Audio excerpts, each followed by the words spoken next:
Hey everybody, what's going on? Culturedog Sam Hatch back here with another video, and we'll just do a quick state of the channel update. It's been a while since I took some time to sit down and chat with y'all. Summer is cruising through, and August is winding down, sadly.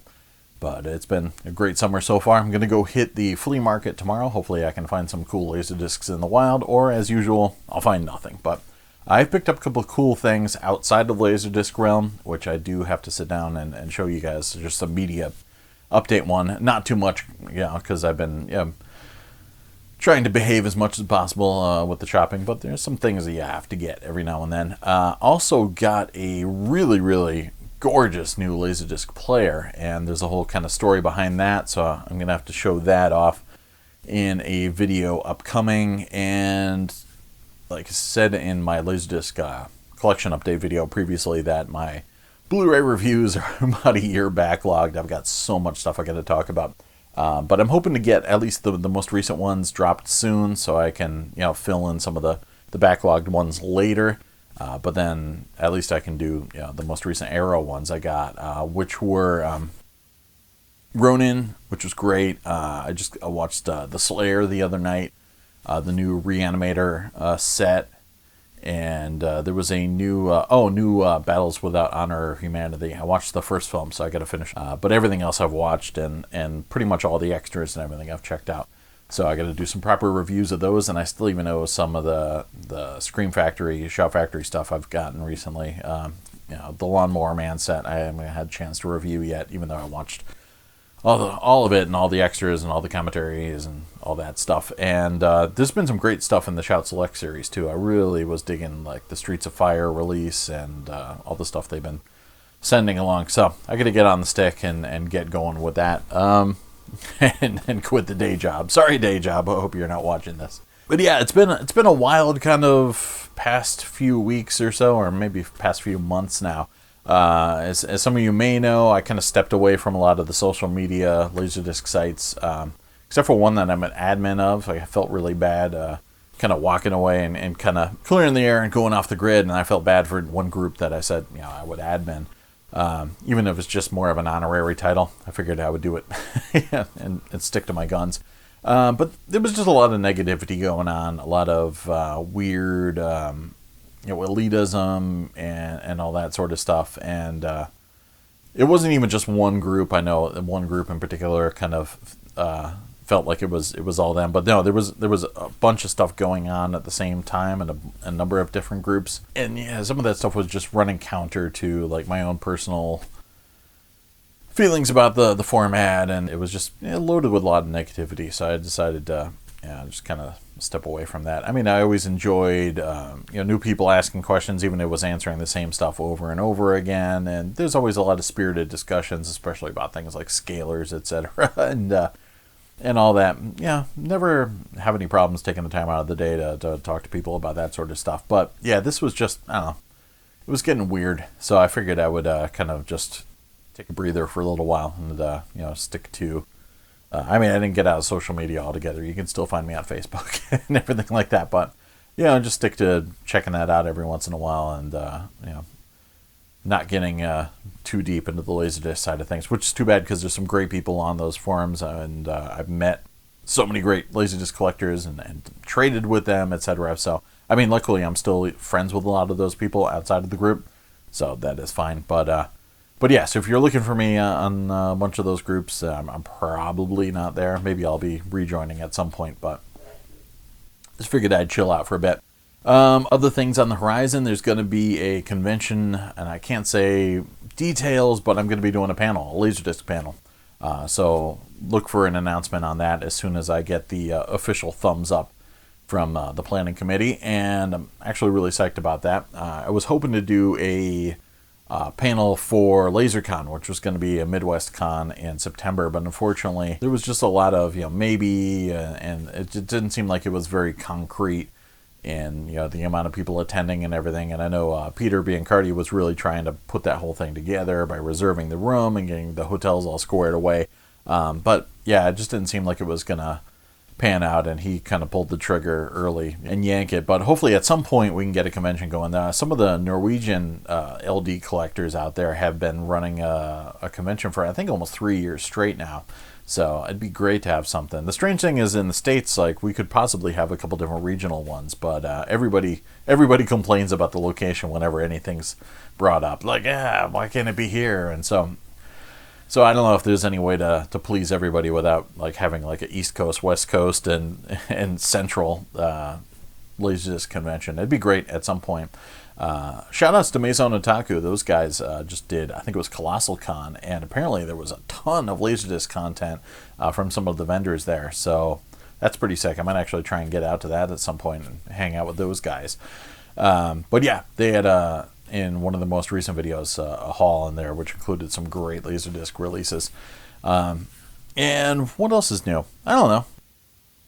Just watching tons and tons of Blu-rays and stuff like that, and trying to get some videos edited and get some podcasts going. We are talking about getting the Laserdiscotheque podcast up and running on iTunes, etc. So we got to get, a hosting company and the website and all that stuff squared away. But that should be done hopefully relatively soon. And apologies for the kind of tone of that podcast being a little bit different than the tone of the channel here. Even when I first was thinking about uploading it, I was a little hesitant, because part of the whole kind of modus operandi behind putting this channel together was to keep it relatively clean and as positive as possible. And I always feel guilty whenever I'm kind of throwing negative shade at a product or something that I just don't enjoy. But yeah, and again, I think it's just the radio training. Like, I don't really get excited about dropping tons of profanity and stuff like that. I do have, like, in my real life, I have this Mr. Pink level where I'm pretty much completely clean and very calm. And then when I reach my Mr. Pink level, like, it's just like this extreme, like, explosion of profanity. So yeah, I'm kind of like a man of two extremes on that front. But yeah, because of just the radio training, it's just, I know how to shut it off, like, completely. So, and I just want to bring that to the channel, because I don't know, sometimes kids want to watch it, or people that aren't adults like myself, or aged men like myself, and I don't know, I just want to kind of keep it accessible to just about everybody. And the podcast is a little more freeform and free-spirited, and full of goofiness and antics, and obviously we're prone to using some naughty language and stuff like that. So hopefully that product didn't kind of deter anybody from enjoying the rest of the channel. And I'm definitely not changing the tone of my reviews. That's just its own entity there. Also want to give a quick shout out to the family of David Paul Gregg, who recently reached out to me, and I thought it was super cool. Some of his, I think his daughter-in-law, some of his grandchildren. If you haven't seen my Video Essential series, it's the one thing, it's the one thing I really wish I had finished by now. I had, like, at least a 13 episode arc kind of written out and outlined and set up, but it just takes so much pre-production time that I haven't been able to power through all that stuff. So that's, like, my one biggest regret so far on the channel, is that I haven't completed that series. And people are always asking, they kind of think that it's dead in the water, but it's not. Trust me, that's the one thing I really want to finish, because there's so much great stuff I'm going to cover in that series, and I really want to get around to doing it.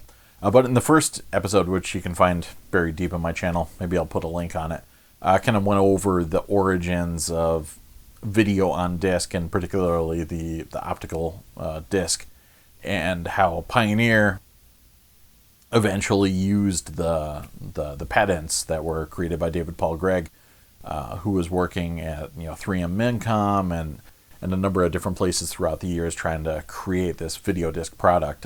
So yeah, he was the one that patented it, and was trying to create a Laserdisc, starting back in the 60s.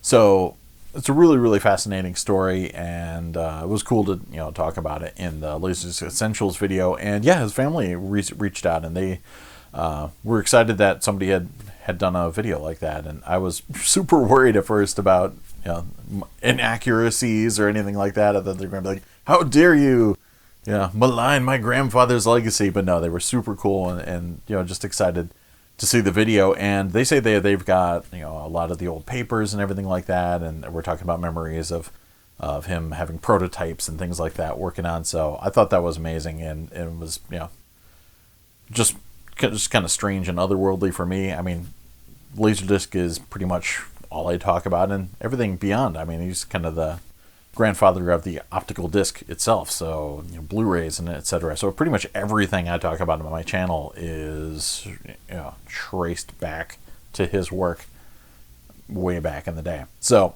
it's pretty humbling to meet people who can kind of bring a reality to a name like that, and thought it was super cool that they enjoyed the video.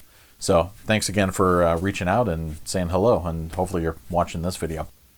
But yeah, one other thing I wanted to address was finally, even through all my slacking over the many months of this year in which I hadn't been putting out regular content, I've been having pretty steady subscriber growth, which is awesome. Thanks to everybody who subscribed to the channel and liked it. And I don't know, a lot of people will kind of back end their videos with requests to like and subscribe and stuff. And I always thought if you guys are savvy enough to have a YouTube channel, even if you're using it just to subscribe to other channels, etc., and you dig the content, it'll just kind of naturally happen. So I don't know, it just feels kind of disingenuous to beg.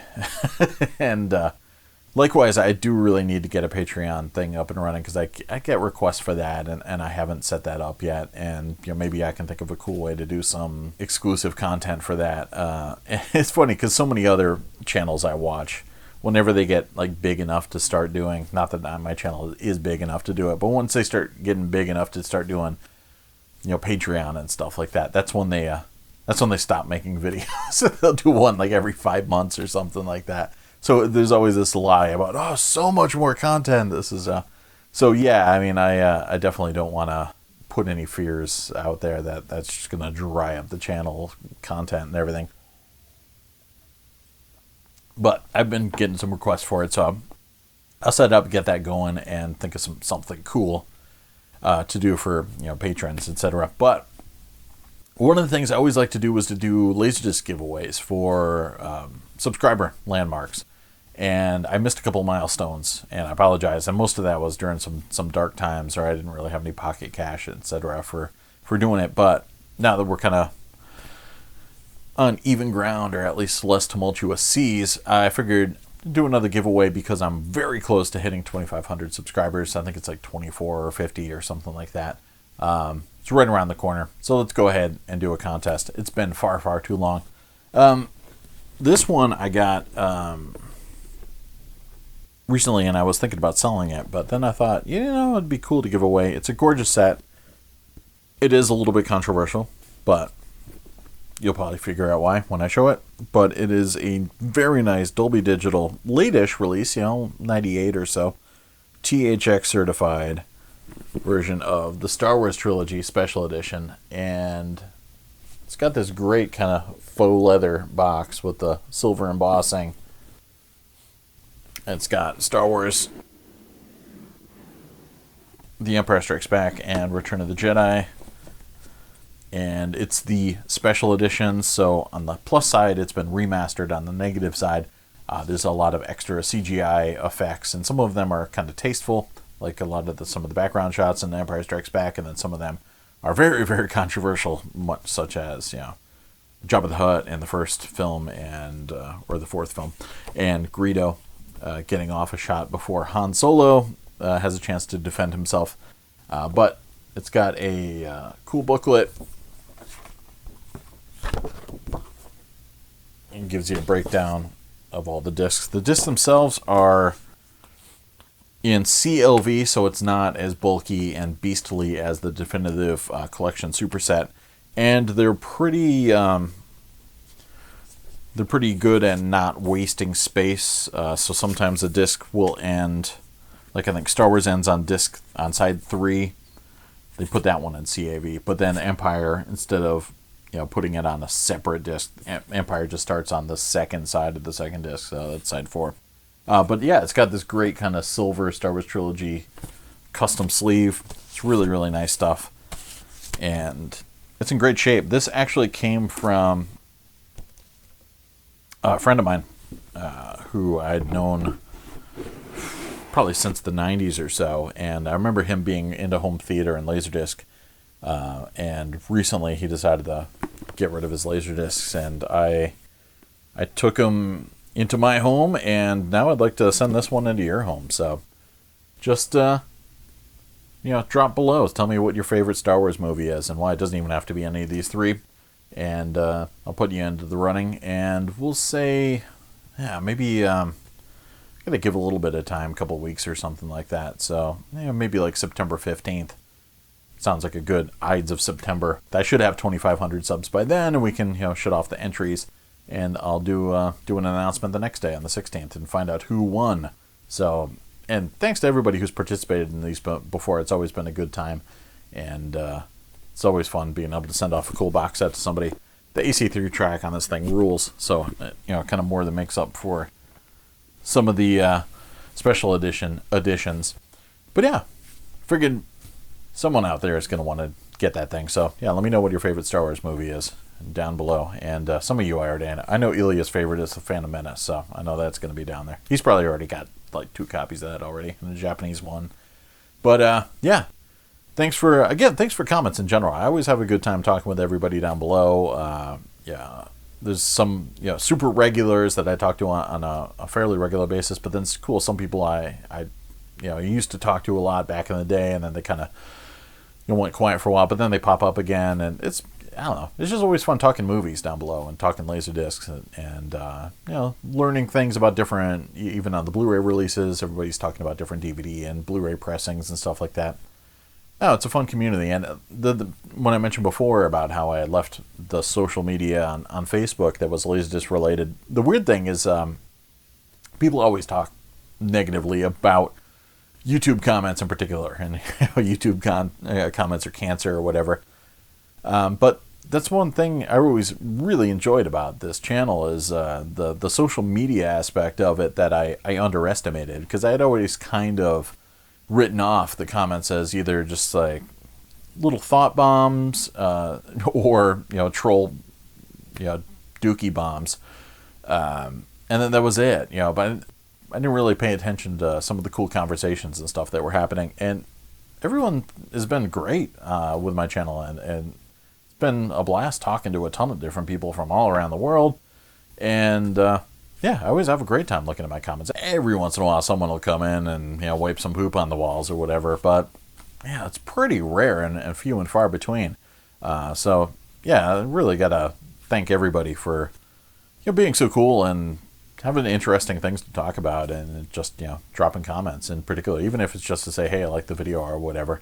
I know my Blu-ray videos are very divisive in the fact that I know they get out there sometimes as recommended videos, so I get people that come at me without having seen my channel before, and they don't like the in-depth nature of my Blu-ray reviews. But I don't know, man. This is partially as much for me as it is for everybody else, and I always like seeing the videos that really kind of dig into things a little bit more and review the special features, etc. Review the commentary tracks, and not to say that I do the best job at it, but it's just fun to do something a little bit different. So I know, being not really akin to a lot of the other videos, people aren't going to want to watch a 20-minute video about a Blu-ray review, or sometimes 14 minutes or whatever.